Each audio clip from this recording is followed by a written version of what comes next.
Everybody hear me? Everybody hear okay? Okay. Like John was saying, this is kind of our 1 year anniversary. Actually tomorrow, the 26th, was our first official Sunday here, but today was the day that we actually, was here in our house, and it's just went by so fast. It just flew by. I guess that's kind of, as I'm getting older, time speeds up. I just remember as a kid, things just taking so slow and moving on, but now it just seems like once you get older, man, you're just like, where'd time go? And just some, if you haven't noticed, we're talking about prayer, okay? We're talking about prayer today. I kind of fought God on this a little bit. Sometimes we fought God on things. We're like, no, we don't want to do that. I don't want to do that. Because I really feel like I am not a prayer warrior. It's something that I just don't feel like I'm good at. I see some other great people in the church, and you read story about other great prayer warriors, and I just don't see it. I'm going to move this because I'm afraid I'm going to actually move the other one too. It's just kind of weird having I see it in my peripheral vision. I think it's somebody standing there. But I just don't view myself as a great prayer warrior. I just don't feel that. I don't see that in myself. I do pray, but I don't know. I just don't feel like that this is something that I could speak on. I finally said, how's that? Is that better? I'm getting the sign. Can you turn this up a little bit, Mark? How about now? Is that better? Hello? Hello? Hello? Can you hear it? Earl can hear it, so I think if Earl can hear it, we're good.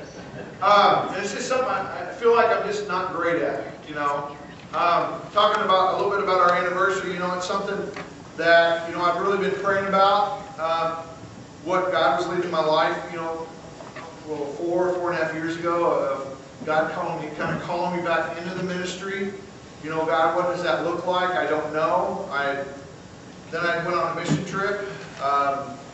Came back, and I told once, I said, I really feel like it's youth ministry. I feel like this is it. I don't know where. Sometimes when we begin to pray about stuff, we start to kind of like praying kind of our comfort area. You think, God, I want to serve you in youth ministry, but I want to stay here. I want to stay here. And I was always involved in youth ministry. I may not have been the youth pastor, but we always taught Sunday school, and I was involved in different things. I went on mission trips with them. I did all that stuff, but I wasn't actually the youth pastor. And I said, okay, God, if this is all you want, that's okay, but I'm willing to do whatever. Okay, and so there I was, praying, God, I want this area in Missouri. I kind of have my little area, it's like, okay, I want this area. God, somewhere in this area there's got to be a church. We actually talked to some churches, went and visited one, and we just felt like that wasn't it. And so we kind of branched out a little bit. Okay, kind of branched out, got down into Arkansas a little bit. Kind of into Oklahoma, but not this far. Okay, got a little bit of Kansas. Okay, even looked a little bit at Iowa. Kind of stayed again in my little bubble. Kind of stayed in my little bubble. And Melissa will testify this. She will share this. So this is nothing against her, but she was wanting to stay in that bubble. And of course, part of me was thinking, okay, God, this is it. This is where you want me. Because I really wasn't feeling, should we just send, you don't want to just send it to anybody and everybody. We would see a listing, a posting for a job, and we would, pray about it, and say, okay, that one looks kind of scary. And part of it would be some of the wording, some of the information they would put in there, just looked like, okay, I don't think this is a church for us. Okay? So we began to pray and pray and pray. I went on another mission trip following year, came back, and I just saw a posting for a church called Turpin Baptist Church. And I thought, okay, it looks interesting. Okay, let's look at this. Of course, Melissa's first response, where's Turpin? And we Googled it. It was on Google Maps, so it had to be somewhere. So there it was. There's Turpin.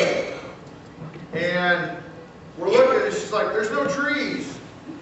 I said, yeah, there's one. And I've learned from living out here, okay, if there's a group of trees, that's either a town or a group of houses. I'm on. How Hey!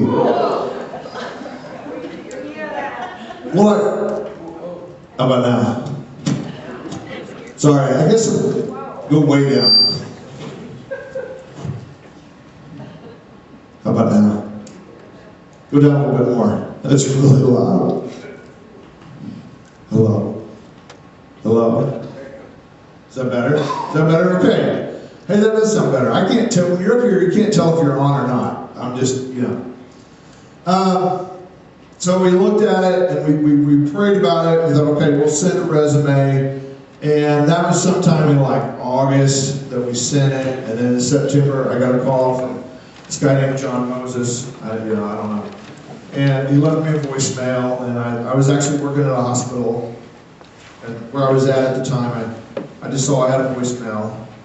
And so on my break, I went and checked it. And I called Melissa and said, hey, this guy John Moses called me from Turpin, Oklahoma. And she's like, really? You know, and so I called him back, and I kind of told him, he's like, okay, you do know where Turpin is, don't you? And I said, yeah, I know where Turpin is. We Googled it, you know. And so he said, hey, we're going to be praying about it. You guys pray about it, you know. And kind of went back and forth. And I think about a week later, he called me, and he said, hey, you know, or I think that was like on a Friday. He said, hey, you know, or maybe that was Wednesday. I have to look at my messages. I've saved all the messages that John has sent me. Just so if there's ever a problem, I can say, hey, this is what you said. No, I'm just kidding. It was just because it was just a milestone in my life. I just want to look back through there and keep those. And so I look back, and like that was in September, and they said, hey, you know, we'd like to do a phone interview. That was on like a Sunday. And so we did the phone interview, and Melissa and the kids had went to church that night and came back, and she said, hey, how'd it go? I said, I think it went really well. And for those of you that don't know me really well, hey, Melissa, can you hand me that water? For those of you that don't know me really well, I don't interview well. I get nervous. And I usually practice, and Melissa helps me with that, because in an interview, you kind of have to talk yourself up. And I don't like doing that. I'm just not good at it. And I get nervous, and I sweat. And it's just not pretty.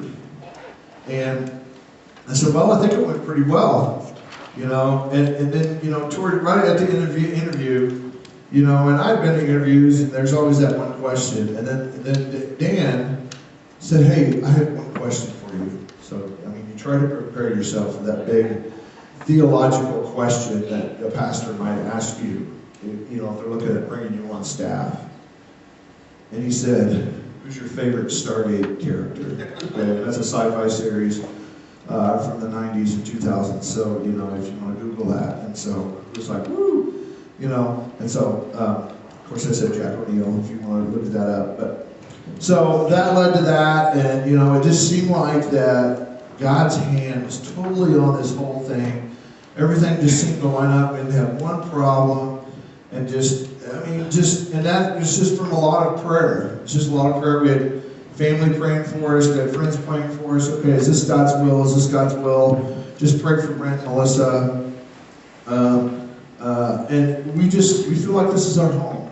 This is where God has placed us for not only to minister to students, but to minister to people in this community. And I said all that to prepare you for just speaking on prayer. Okay, you know, and one thing living out here, I probably will never get used to, and that is the wind. You know, and it just was really windy last night, and just you waking up and you could just hear it. And then I went and got donuts this morning for the students, and just again the wind and the wind and the wind and the wind, and it just didn't stop, and it kept blowing, and I'm like, okay, where's this wind coming from? It just keeps blowing and blowing and blowing. One thing I truly bathed in prayer this summer, I prayed to God every day that I would not see a rattlesnake. Okay, for those of you that don't know, I am terrified of snakes. I don't care what it is. I've killed, everybody's like, don't kill the bull snakes, those are the good ones. I said, I don't care. Well, did you look at its tail? No, because it's dead. And so, I'm just terrified. So keep praying for me that I'll never, ever, ever, ever see one. Okay? And I teased Dan, I said, if I see one, I'm gone. I'm just telling you, I'm just letting you know.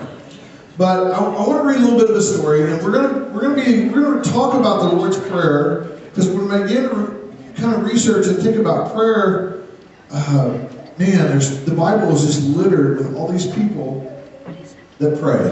I mean, all these people, all these great people in the Bible, they all prayed. They all prayed. They were all great. But I'm actually going to focus a little bit on the Lord's Prayer, but I want to read you a little bit of story. And I've been reading a lot about the Great Awakenings. There was the first Great Awakening that started over in Europe, came over to the United States, and then the second Great Awakening. The one I'm going to read about is like the great kind of revival that happened in New York City, and I think it was 1857. Okay, and you would think revival in New York? No way. Okay, there is no way. But it says the years leading up to 1857 were characterized by tremendous economic growth and prosperity in the United States. There was a population boom, and many people became wealthy. Okay, so the focus of many was on the world. As a result, there was a deep decline in spiritual life. Okay, materialism had become their focus throughout the land. Young people were growing up without God, and many were captivated by the love of money. Churches suffered serious decline in attendance. And when I first read that little part, I thought, man, that just sounds like our country right now. That just sounds like what's going on in our nation and in our world. Everybody wants it now, they want it now, they want it now, they want it now. But the population growth in New York City began to force the wealthy residents out of the downtown area, and they were replaced by the unchurched masses of the working class laborers. Many churches moved out of the city to accommodate their members. But in contrast to these churches, the North Dutch Reformed Church of Manhattan decided to stay and reach out to the lost masses of people who surrounded them. Okay, to accomplish this, they hired Jeremiah Lanphier, a 48-year-old businessman, as missionary to the inner city. He was born in 1809. He became a believer in 1842. Okay? Basically, here was this guy that was a missionary to the inner city. And he just truly had a passion. Said for years, Lanphier had been under the preaching of Reverend James W. Alexander of the 19th Street Presbyterian Church in New York City. In his preaching, Alexander emphasized the necessity of the special work of the Holy Spirit in salvation, as well as the effectiveness of prayer. That was his focus. When the Dutch Reformed Church appointed Lanphier to the inner city missionary, he transferred his membership to that congregation. Lanphier was a man of prayer, an effective and energetic speaker. Moved by the spiritual plight of the lost masses, he had given up his business to devote himself to the inner city evangelism work. He began to visit homes, distribute Bibles, tracts, and just started loving on people. That was his focus. Facing discouraging responses, he found comfort in personal prayer and sensed God's guidance to begin a weekly prayer service at noon for workers and business people to call upon God and to pray for spiritual awakening. He challenged those men who were engaged in thriving businesses to devote a portion of the time usually given to rest and refreshment at midday to a devotional purpose. For many weeks, he handed out pamphlets that stated the following: "How often shall I pray? As often as the language of prayer is in my heart. As often as I see my need for help. As often as I feel the power of temptation. As often as I am made sense of the spiritual..."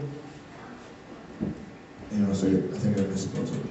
"Or the feeling of anguish of the worldly, earthly spirit. In prayer, we leave the business of time for the eternity with God."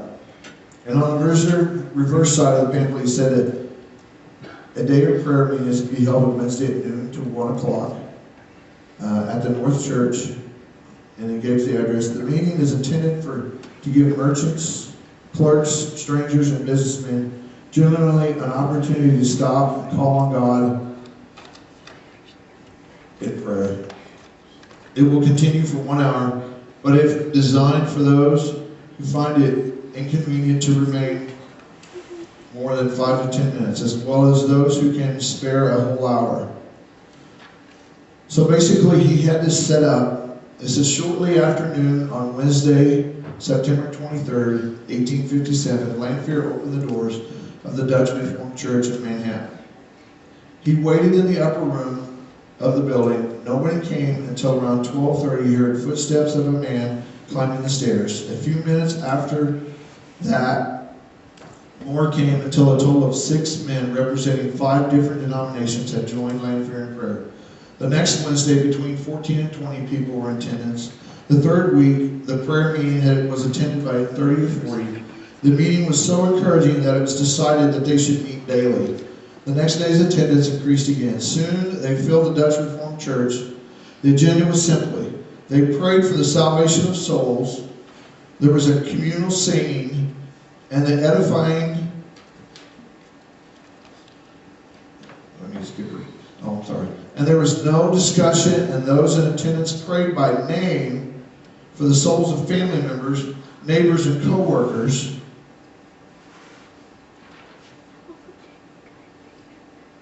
And then the economic crash of 1857. It forced thousands of merchants into bankruptcy. Banks failed, railroad companies went under. In New York City alone, 30,000 people lost their jobs. In addition to the financial crisis, the nation gripped by tension over slavery, sharp dissensions, and even civil war loomed on the horizon. Participation at the prayer meetings increased so much that during the period, by mid-November, 2 lecture rooms had to be used. Both were filled at the beginning of the following year. In 1858, the church was so crowded that to effect accommodation, increased number, 3 simultaneous prayer meetings were held in rooms on different floors in the same building. Many who attended did not profess to be religious, but they came under conviction of sin and began to look for saving interest in Christ. Soon they started prayer meetings in other churches, buildings downtown New York City. In March 1858, a noon prayer meeting was started in a large theater. Half an hour before the announcement time, it was filled to capacity. Because of the majority of the attendees were businessmen, they stayed in prayer meetings in public buildings. Already in November 1857, Theodore Clude, pastor of the 19th Street Church, New York, said he was struck with the earnestness of the petitions for the descent of God's Spirit on our city churches. The newspaper editor, Horace Greeley, who worked for the New York Tribune, sent a reporter with horse and buggy to ride from one prayer meeting to the next to see how many men were praying. In 1 hour, he would only get to 12 meetings, but he counted more than 6,000 men. According to some eyewitnesses, within 6 months, these noontime prayer meetings were attracting 10,000 businessmen, all of these confessing their sins and praying for revival. So as this revival began, it began to kind of move, and it went all the way to like Chicago, okay? And just some amazing things were beginning to happen, okay? In Pittsburgh, there were 6,000 people in attendance in Pittsburgh. Daily prayer meetings were held in Washington, D.C. at 5 different times to accommodate the crowds. The New York Times, in an editorial date March 20th, 1858, stated the following to the revival. The great wave of religious excitement which is now spreading over the nation is one of the most remarkable movements since the Reformation. So travelers, people coming in, just doing business, people would just stop, close their businesses, and pray. Okay? Actually, at one point, and you know, this is something that in churches, that is always a struggle, is to always get people to help, to teach Sunday school, to get involved. One church, a gentleman came up and said, you know, I'd love to teach Sunday school. He said, well, I'll have to put your name on the list because I've got 16 people in front of you that want to teach Sunday school. He's like, what do I do? He said, well, go to the city, take a bunch of boys, take them out in the country and teach them. He says, when you've got them taught, bring them back and that'll be your class. The gentleman that did that was the beginning of the ministry of D.L. Moody. So there's a lot of great history here that we don't. So I encourage you, if you want to look up and read about the great revivals, it just continued to spread and spread and spread. One city had so many people that they had prayer meetings at 8 o'clock in the morning, at noon, at 6 o'clock at night. And people stopped what they did. So if you guys got your Bibles, I know it's a really long story. I thought about just reading it all, but it's pretty boring just to hear me read. But if you guys got your Bibles, we're going to be, that is where both versions of the Lord's Supper is at. I'm going to focus kind of on the Matthew, or on the Luke 11. Luke 11 is where we're going to be. If you don't have a Bible, there's one in front of you. If you got a phone, a lot of people have them on their phone. But Luke 11, I'll give you guys a minute to turn there.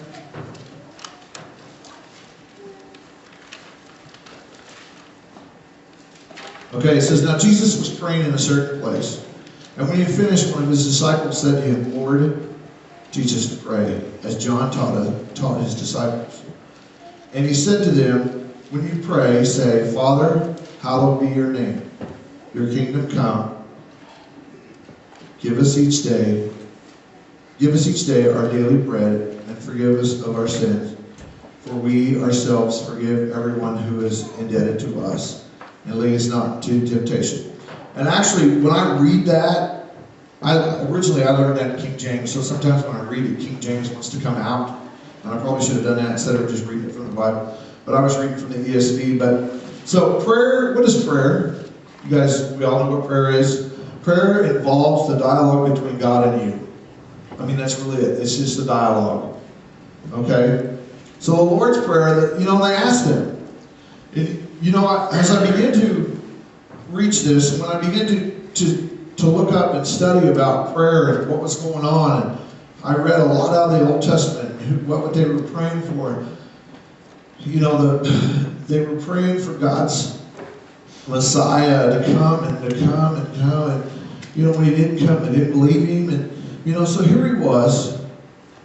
He just got done, he just got done, praying in a certain place. It didn't say, I couldn't find anything.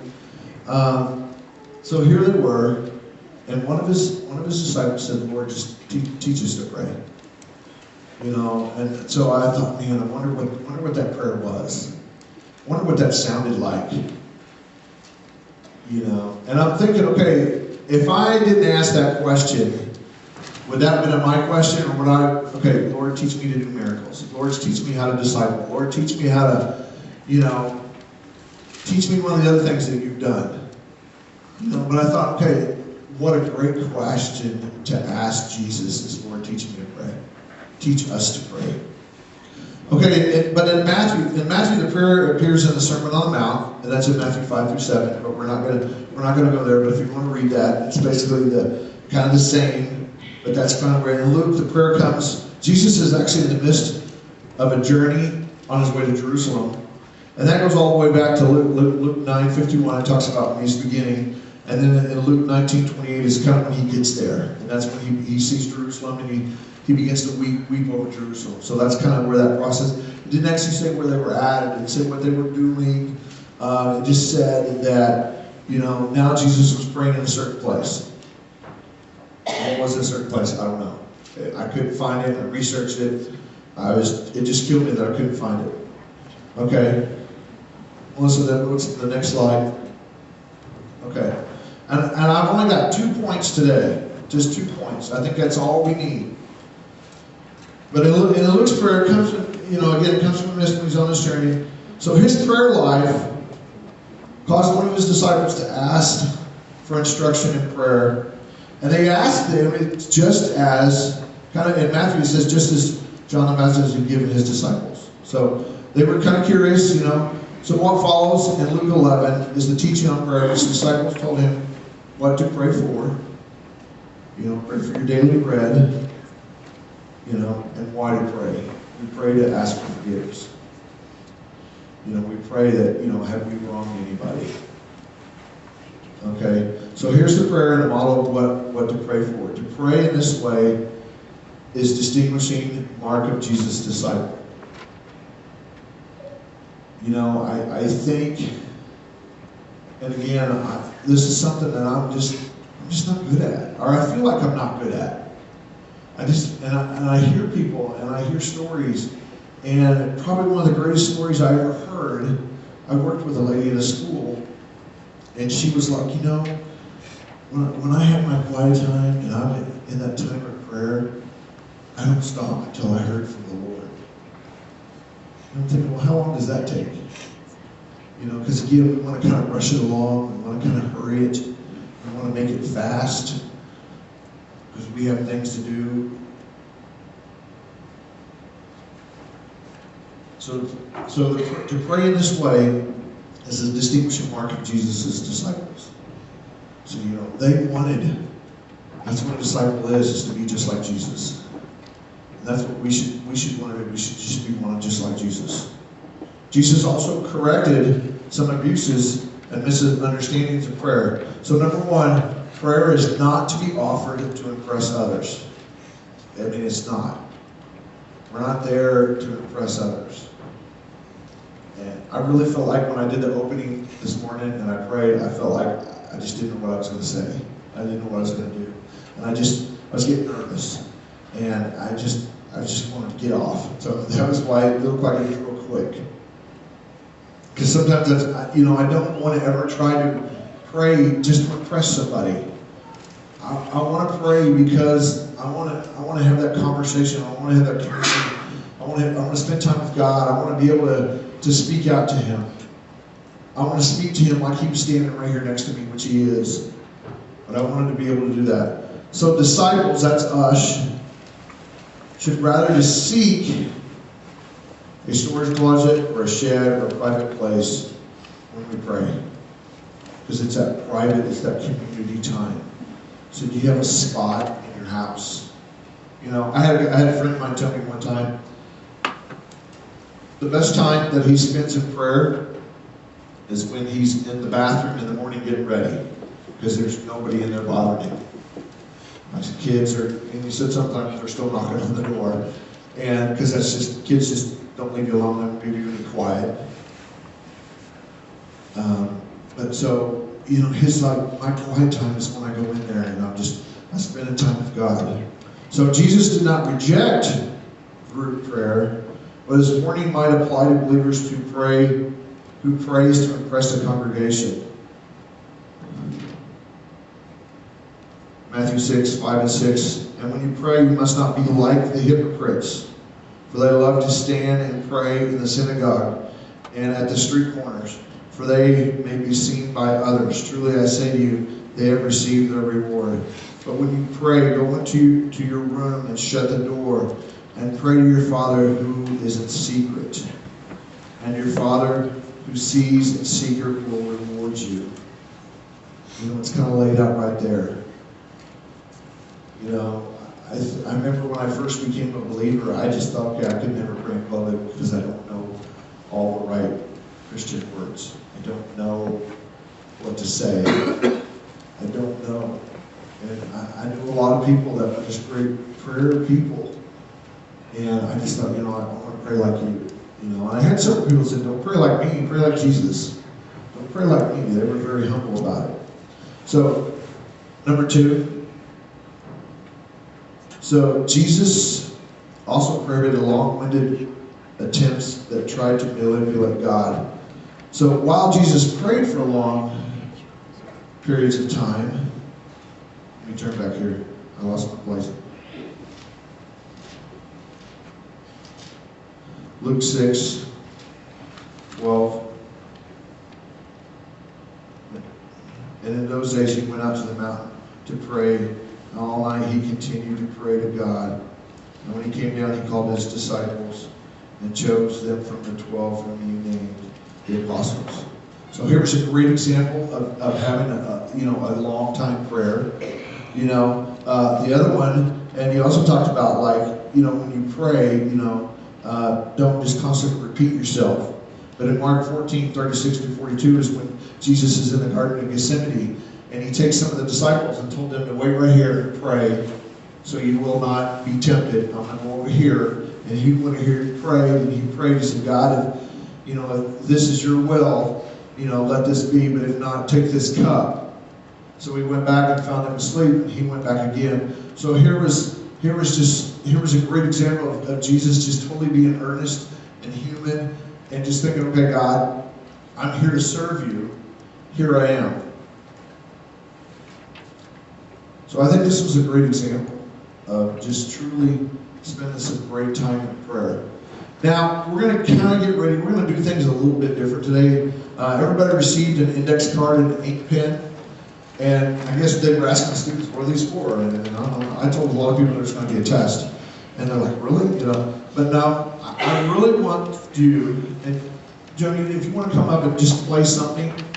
I really, right now, I know this is like, everybody's like, cool, it's like 11:45, that was awesome.